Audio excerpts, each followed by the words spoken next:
크로아티아의 인종 청소 문제는 1990년대 초 발칸 반도에서 벌어진 유고슬라비아 내전 중 발생한 사건과 관련이 있습니다. 이 내전은 유고슬라비아가 붕괴하는 과정에서 민족 간 갈등이 심화되면서 많은 민간인이 인종과 민족적 배경에 따라 표적이 된 잔혹한 폭력 사태로 이어졌습니다. 배경: 유고슬라비아 내전 1991-2001은 유고슬라비아 사회주의 연방공화국이 해체되면서 벌어진 일련의 분쟁이었습니다. 유고슬라비아는 다민족 국가였으며 주요 민족 집단으로는 세르비아인, 크로아티아인, 보스니아계, 무슬림, 슬로베니아인, 몬테네그로인, 알바니아인 등이 있었습니다. 크로아티아는 1991년 유고슬라비아로부터 독립을 선언했지만 그 과정에서 주로 세르비아계 민족과의 갈등이 격화되었습니다. 크로아티아에서의 인종 청소. 크로아티아 내전 1991-1995 동안 크로아티아인과 세르비아인 간의 갈등이 극에 달했습니다. 크로아티아에서 주로 세르비아계 민족이 거주하던 지역주로 크라이나 지역에서 양측 모두 인종 청소가 발생했습니다. 크로아티아계의 인종 청소. 크로아티아의 군과 민병대는 세르비아계 주민을 크로아티아에서 몰아내기 위해 체계적으로 공격을 가했습니다. 이는 1995년 크로아티아 군이 벌인 폭풍작전에서 절정에 달했으며 이 작전에서 약 20만 명 이상의 세르비아계 주민들이 크로아티아에서 추방되거나 피난길에 올랐습니다. 많은 마을이 파괴되었고 민간인들이 학살되었습니다. 세르비아계의 인종 청소. 한편 크로아티아 내전 초기에 세르비아계 민병대와 유고슬라비아 인민군은 크로아티아 내에서 크로아티아계 주민들을 상대로 비슷한 방식으로 인종 청소를 자행했습니다. 특히 보유코바르와 같은 도시에서는 대규모 학살이 발생했으며 크로아티아계 주민들이 집단으로 살해되거나 강제 추방되었습니다. 국제사회 반응. 유고슬라비아 내전 중 벌어진 인종 청소 사건들은 전 세계적으로 큰 충격을 주었습니다. 특히 민간인 학살, 성폭행, 인도주의적 위기 등은 국제사회의 개입을 이끌어냈습니다. 전쟁 이후 UN 전범 재판소가 설치되어 전쟁 범죄와 인종 청소에 가담한 주요 인사들을 기소하고 재판했습니다.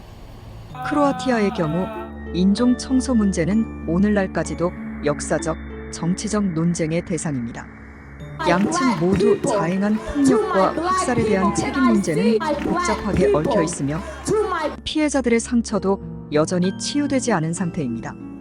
크로아티아 내전 중 벌어진 인종 청소는 당시 발칸 반도 전체를 혼란에 빠뜨린 유고슬라비아의 해체와 깊이 연관되어 있으며 그 여파는 오늘날까지도 이어지고 있습니다. 내전의 모든 민족 집단이 피해를 입었지만 크로아티아와 세르비아 간의 갈등은 특히 격렬했습니다. 아래에서 더 자세히 설명하겠습니다. 1. 유고슬라비아의 붕괴와 내전 발발. 유고슬라비아는 제2차 세계대전 이후 여러 민족을 아우르며 형성된 연방공화국이었습니다. 하지만 1980년대 후반부터 공산주의 체제가 약화되면서 민족주의가 대두되었습니다. 크로아티아, 슬로베니아 등 여러 공화국이 독립을 선언하며 유고슬라비아 연방을 떠나려 하자 세르비아 주도의 중앙정부는 이를 저지하려 했습니다. 크로아티아는 1991년 6월에 독립을 선언했고 세르비아와 크로아티아 간의 갈등은 군사적으로 확대되었습니다. 특히 크로아티아 내 세르비아계 소수 민족이 독립에 반대하고 세르비아의 지원을 받으며 분리주의 운동을 벌이자 본격적인 내전이 시작되었습니다. 인종 청소의 전개. 크로아티아 내전 중에 인종 청소는 특정 민족을 조직적으로 제거하려는 시도였습니다. 크로아티아에서는 세르비아 민족과 크로아티아 민족 간의 충돌이 격화되면서 양측이 상대 민족을 겨냥한 학살과 강제 추방을 자행했습니다. 세르비아계의 공격. 세르비아계 민병대와 유고슬라비아 인민군은 크로아티아 내에서 세르비아인들이 거주하는 지역을 호조하고 크로아티아 독립을 반대하며 크로아티아계 주민들을 공격했습니다. 주요 사건 중 하나는 보유코바르 학살로. 이 도시는 1991년 세르비아 군에 의해 포위된 후 수많은 크로아티아인 민간인이 학살되었습니다. 이는 인종 청소의 초기 사례 중 하나였습니다. 크로아티아계의 공격. 크로아티아 군대 역시 세르비아인 거주 지역을 공격하며 세르비아계 주민들을 추방하거나 학살했습니다. 1995년에 이 작전에서 크로아티아군은 세르비아계 주민이 많이 거주하던 크라이나 지역을 공격했고 20만 명 이상의 세르비아계 민간인이 크로아티아에서 추방당하거나 피난을 떠났습니다. 이 과정에서 많은 세르비아계 주민들이 목숨을 잃거나 실종되었습니다. 3. 전후 상황과 책임 추궁.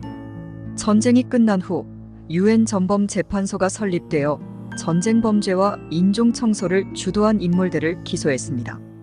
크로아티아의 주요 전범으로는 크로아티아의 전 대통령인 프랑요 투즈만, 그리고 세르비아의 지도자인 슬로보단 밀로셰비치가 있었습니다.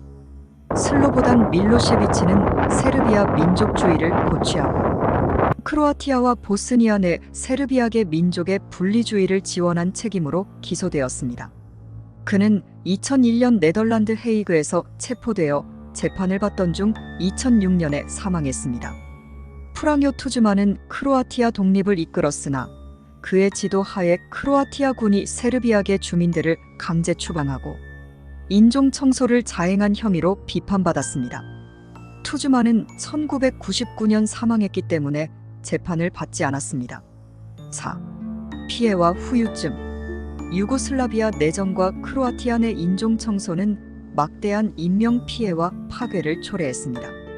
크로아티아 전쟁에서만 약 2만 명 이상이 사망했고 수십만 명의 사람들이 난민으로 전락했습니다.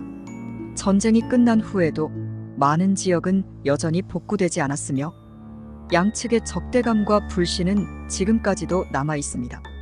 크로아티아 내전에서 세르비아와 크로아티아 간의 갈등은 크로아티아가 유럽 연합과 더 긴밀한 관계를 맺는 과정에서 일부 완화되었으나 전쟁 범죄에 대한 재판과 피해 보상 문제는 여전히 논쟁의 대상입니다.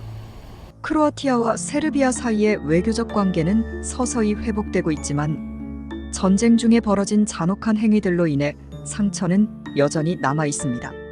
5. 오늘날의 크로아티아와 세르비아 관계. 현재 크로아티아와 세르비아는 공식적으로는 평화를 유지하고 있지만 여전히 과거의 인종 청소와 전쟁 범죄에 대한 역사적 책임을 두고 긴장이 남아 있습니다. 일부 지역에서는 민족 간의 갈등이 이어지고 있으며 전쟁 피해자와 그 가족들은 정의를 요구하고 있습니다.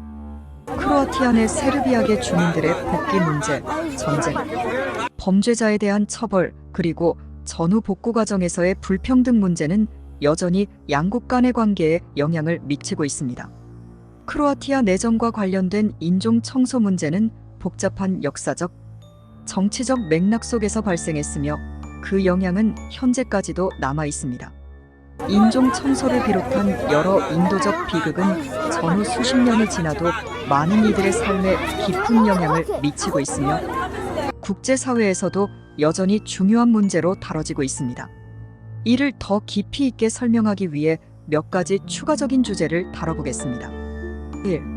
폭풍작전과 그 후유증. 1995년 8월 크로아티아 군이 세르비아계 반군이 통제하던 크라이나 지역을 탈환하기 위해 시행한 폭풍작전은 크로아티아 내전의 중요한 전환점이었습니다. 이 작전으로 인해 세르비아계 민간인 약 20만 명이 강제 이주되거나 스스로 피난길에 올랐습니다. 크로아티아 정부는 이 작전을 해방으로 여겼지만 세르비아 측은 이를 대규모 인종 청소로 간주합니다. 민간인 피해 폭풍 작전은 크로아티아 군이 세르비아 민간인을 대거 학살하고 이들의 집과 재산을 파괴한 사건으로 비난받았습니다. 국제 인권 단체들은 이 작전 중 약 2,000명 이상의 민간인이 사망하거나 실종되었다고 보고했습니다. 난민과 피난민 문제. 세르비아계 주민들이 대거 크로아티아를 떠나면서 많은 난민이 인근 세르비아로 피난했으며 일부는 보스니아와 헝가리로 흩어졌습니다. 이들 중 상당수는 전쟁 후에도 크로아티아로 돌아가지 못했고 자산을 회복하거나 집으로 복귀하는 과정에서 심각한 어려움을 겪었습니다. 법적 문제 폭풍 작전에 참여한 크로아티아 군 지도자들 중 일부는 이후 유엔 전범 재판소에 의해 기소되었습니다. 안테 고토비나 장군은 그중 한 명으로 그와 몇몇 지휘관들이 민간인 학살과 강제, 이주의 책임이 있다고 기소되었지만 2012년에 무죄 판결을 받았습니다. 이 판결은 크로아티아 내에서는 환영받았지만 세르비아와 국제인권단체들로부터는 비판을 받았습니다. 세르비아 - 크로아티아 관계의 긴장과 회복. 크로아티아 내전 이후 크로아티아와 세르비아의 관계는 극도로 냉각되었습니다. 양국은 서로를 상대로 수많은 전쟁 범죄와 인종 청소 혐의를 제기했고 피해자와 가해자를 둘러싼 복잡한 정치적 논쟁이 이어졌습니다. 그러나 2000년대 초반 이후 양국은 점차 관계 회복을 위한 노력을 기울이기 시작했습니다. 전쟁 범죄 재판 양국은 유엔 전범 재판소의 판결을 인정하면서도 상대방의 전쟁 범죄를 더 크게 부각시키는 경향이 있었습니다. 이는 양국의 정치적 관계에 지속적인 영향을 미쳤으며 전후 화해 과정을 어렵게 만들었습니다. 민족 간 화해 노력. 크로아티아와 세르비아 간의 민족 간 화해를 위한 다양한 시도들이 있었습니다. 양국의 지도자들이 과거의 잘못을 인정하고 사과하는 모습을 보이기도 했으며 양국의 정부는 전후 복구와 경제적 협력을 강화했습니다. 특히 유럽연합의 중재와 유럽 통합 과정에서 양국의 협력은 필수적이었기 때문에 외교적 관계 회복이 더욱 촉진되었습니다. EU 가입과 그 영향. 크로아티아는 2013년 유럽연합에 가입하였고 이는 전후 크로아티아의 경제적, 정치적 안정을 강화하는 데 중요한 역할을 했습니다. EU 가입은 또한 크로아티아 정부가 전쟁 범죄와 인종 청소에 대한 책임을 더 명확히 해야 한다는 압박을 가하는 요소로 작용했습니다. 세르비아 역시 EU 가입을 목표로 하고 있으며 이를 위해 크로아티아와의 관계 개선이 필요합니다. 3. 전쟁 피해자들의 삶과 현재. 크로아티아 내전과 인종 청소는 수십만 명의 삶에 깊은 상처를 남겼습니다. 전쟁 피해자들, 특히 인종 청소로 인해 고향을 잃은 사람들은 여전히 큰 고통을 겪고 있습니다. 난민과 실향민 많은 세르비아계 난민들은 크로아티아로 돌아가지 못했으며 그들의 재산을 복구하거나 보상을 받는 데에도 큰 어려움을 겪고 있습니다. 일부는 여전히 세르비아나 보스니아에서 난민 신분으로 살아가고 있으며 전후 크로아티아 정부는 난민 문제 해결에 있어 부족한 모습을 보였다는 비판을 받기도 했습니다. 심리적, 사회적 영향. 전쟁을 경험한 많은 사람들은 외상 후 스트레스 장애와 같은 정신적 트라우마를 겪고 있으며 그로 인해 사회적으로 고립되거나 정상적인 삶을 유지하는 데 어려움을 겪고 있습니다. 특히 전쟁 중에 발생한 성폭력 피해자들은 전후 복구 과정에서 충분한 지원을 받지 못한 경우가 많습니다. 4. 역사적 기억과 교육. 전쟁과 인종 청소의 역사적 기억을 어떻게 다루느냐는 크로아티아와 세르비아 모두에서 매우 민감한 문제입니다. 양국의 학교 교육 과정에서도 전쟁과 인종 청소에 대한 서술 방식이 달라 양국 간의 갈등을 부추기는 요인이 되기도 합니다. 기억의 정치 전쟁을 어떻게 기억하고 기념하느냐는 크로아티아와 세르비아 간의 정치적 논쟁의 핵심 중 하나입니다. 각국은 자국이 피해자라는 입장을 강조하며 상대방의 전쟁 범죄를 부각시키는 경향이 있습니다. 이러한 역사적 서술은 양국 간의 긴장을 지속시키는 원인으로 작용할 수 있습니다. 화해와 기억의 재구성. 국제사회와 유럽연합은 전후 화해와 과거사, 청산을 촉진하기 위해 다양한 프로그램과 협력 방안을 제시했습니다. 양국의 시민사회단체들도 전쟁의 상처를 치유하고 민족 간 화합을 위한 노력을 기울이고 있습니다. 결론. 크로아티아 내전과 그 과정에서 발생한 인종 청소는 유고슬라비아 해체와 함께 발칸 반도에서 발생한 가장 비극적인 사건 중 하나입니다. 전쟁은 수십만 명의 생명과 삶을 파괴했고 그 여파는 오늘날까지도 계속되고 있습니다. 국제사회는 이 과정에서 전쟁 범죄와 인종 청소에 대한 책임을 묻고 정의를 실현하려 했지만 여전히 많은 문제들이 해결되지 않은 상태입니다.